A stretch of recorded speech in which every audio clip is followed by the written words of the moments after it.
What's going on, y'all, and happy Wednesday. I hope everybody out there is feeling fantastic. Now, with all of that said, let's go ahead and jump off into this video. And I want to talk about Angie Stone because her autopsy report has been revealed. Now, I will say that the details coming from this report is extremely sad. It's horrific and devastating to say the very least. And it just showcases that Angie Stone, she passed away in extreme agony and pain. Very, very sad, but still, I feel like something else happened here. I don't think that this is the end all be all as it pertains to what happened to Angie Stone in regards to her passing. That's just me. I know some people will say the autopsy report confirms it all. No, not for me, because I don't trust the system at all. Now, the first thought that came to my mind when I became privy to the fact that Angie's autopsy report was available was like, dang, it took a long time. She passed away on March 1st, right? 2 months later or whatever the case may be. But then I had to remind myself that when you're dealing with more complex cases like this,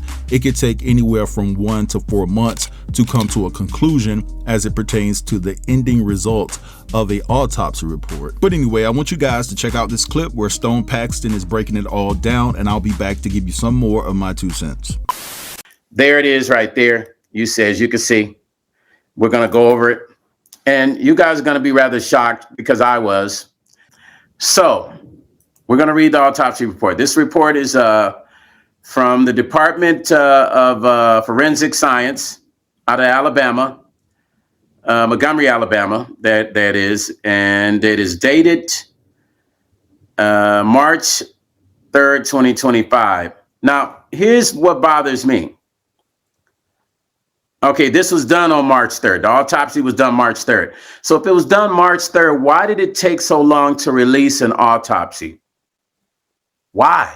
Why? It happened on the 1st. They did the autopsy 2 days later. I know the autopsy was done early because I talked to this detective called Detective Panther from Alabama. He told me it had already been done. He said he was waiting for the autopsy, right? But why was the accident on the 1st and autopsy was done on the 3rd? Why so long? And then we're just now seeing it appear. Why now?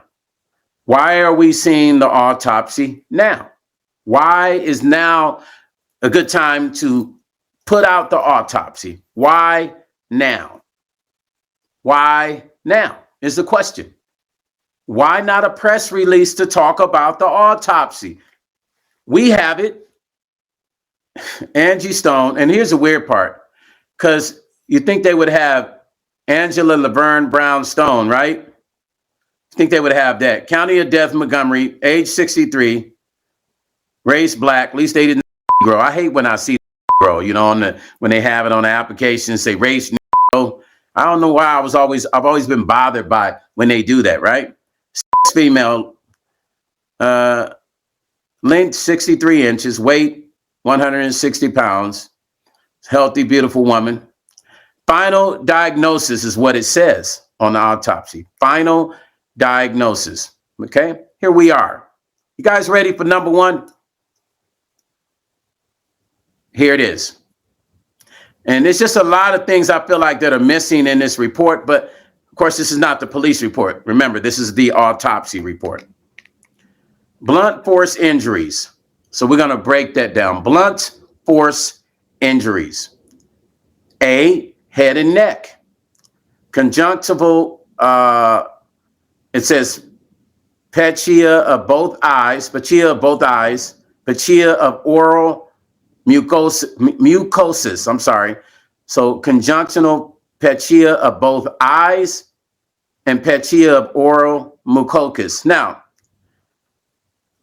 it sounds like to me, that's like whenever there's some sort of strain going on, like, and there's not enough getting to like, instead of the oral mucus, that's the mouth, which is the tongue. And then of course the eyes. So like something that's you're being strained or something, right? And it's causing like a strain, and you get these like blots and patches on your tongue or your eyes from being strained. Like when a person gets, you know, I'm not saying that's what happened because we're going to go through reading it. But if a person gets, you see that in their eyes, right? They get these blots in their eyes. That's from the vessels and the veins and stuff being strained, right? B, torso. minor abrasions. Number 2, fractures of lateral left ribs 4, 5, and 10. Okay, number 3 says fractures of the interior 2nd through 6th left ribs. Okay. Number 4 says laceration of spleen with associated hemoperitoneum. Number 5 says lacerations of right ventricle of heart with associated pericardium, hemopericardium. I'm sorry. So I'll read that again. Number 5 says lacerations of right ventricle heart with associated pericardium. Okay, pericardium. There it is. I'm sorry. This is all medical words, so you got to really dig deep and make sure you say them right. C, category C, extremities. Number 1, abrasions of a right shoulder region. That's right here, you guys. Number 2, abrasions of both knees.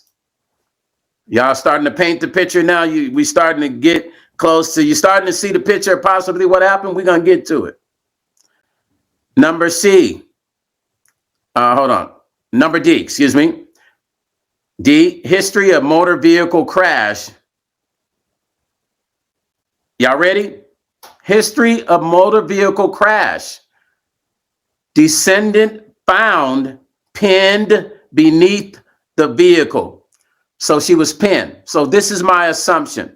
When the van flipped, when the van flipped, and then it finally made its final destination land, because it doesn't say it in here, this is my assumption. She got thrown probably out of that side window where she was sitting, and she was pinned under. Because it says she was pinned. I'm reading it. It said history of motor vehicle crash and descendant found pinned beneath the vehicle. So that means beneath the ground in the vehicle she was pinned. So that explains when they talked about the eyes and the mucocus, that's the tongue. It had, the dots. What it gets is like red and purple dots on the tongue, and the same thing in the eyes that comes from the circulation being cut off. Like, because you got to remember, think about all that pressure that was on her. The vehicle, all the pressure that was on her, that van, the Sprinter, all the pressure laying on her. Now, I'll tell you what was told to me.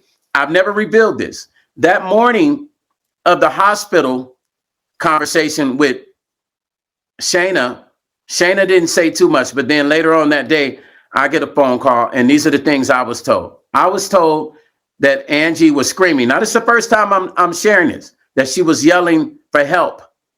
She was yelling for help. She was screaming. She was yelling for help. Now this makes sense why she was yelling for help. They said she was yelling. This was told to me. I never shared this, but now I'm putting 2 and 2 together. She was yelling for help. It makes sense. She's pinned. She's asking for help. She's barely breathing. It's crushing her her ribs. I just broke it down to you how many of her ribs were broken, right? Her eyes were probably, she's having a hard time seeing because that heavy van was putting pressure on everything. It was cutting blood circulation off. So that's going to happen. She wanted it off of her. She was asking for help. Maybe this is why nobody could help, because trying to imagine lifting a Sprinter. But they do say whenever you're in a situation and there's fear, you get the strength of how many animals to be able to move something. So I think if enough people came together, they could have lifted that Sprinter off of her. That's just my opinion. That's just my opinion. I feel like they could have lifted it. If everybody in that band came together and tried their hardest, they could have lifted it. Okay. Now also goes into the natural diseases that she had. Hypertension, cardiovascular disease. That's A. Number 1, cardiomyopathy. Number 2, left ventricle hypertrophy. I'm sorry. Number 3, nephroclerosis. I actually got to look that up because I don't know what that means. Number B is it says cardiovascular disease. 1, calcific coronary artery disease. Number 2, aortic iliac and mesenteric arteriosclerosis. I got to say it right. Atherosclerosis. Atherosclerosis, you guys. Sorry, I'm so damn tongue twisted. These medical words will have your tongue twisted around. Anyway, so that's what it says there. So let's go down a little bit further. It says, Angie Stone, here's the case number, says dense abrasions of both pleural cavities, dense adhesions of both pleural cavities. Number D, history of diabetes. We already know that, right? Cause of death, final cause of death. This is what they said. Traumatic asphyxiation. Traumatic asphyxiation. Traumatic asphyxiation. All right, there we are. All right, so you guys just heard all of that, and I encourage you guys to go to Stone Paxton Music and Life Vlog here on YouTube to get the full rundown. Now again, listen, I'm pretty sure that the reason why it took them so long to come out with this autopsy report is that they're going to say that they did an extensive investigation to come up with the conclusion that they came up with, right? And because of the amount of attention that Angie garnered being a legend within the Black community, let's put her music to the back burner. We know that was great. She's a legend within the Black community. They knew that they had to present themselves as if they did their due diligence to come up with some type of excuse. Listen, I'm not buying all of this. I still have questions about this, because ultimately at the end of the day, you cannot explain to me or any rational human being, right, why were all the passengers that were on that Sprinter van with Angie made to sign NDAs immediately after the wreck? We don't know the conditions of any of the passengers or what injuries they sustained from that wreck. Hell, for all we know, they could have walked away from the wreck unscathed. Now, I know that there's been certain reports that somebody had a brace here and a brace there, but still the overall details are just a mystery to all of us, right? But before I go any further with my analysis, I'm going to touch base with somebody that's close to this situation, and I want you guys to feel free to drop down in the comments and let me know what you think about all of this. Don't forget to like, comment, share, and if you're new here, consider subbing to the channel. I'll get with you guys later. Yep.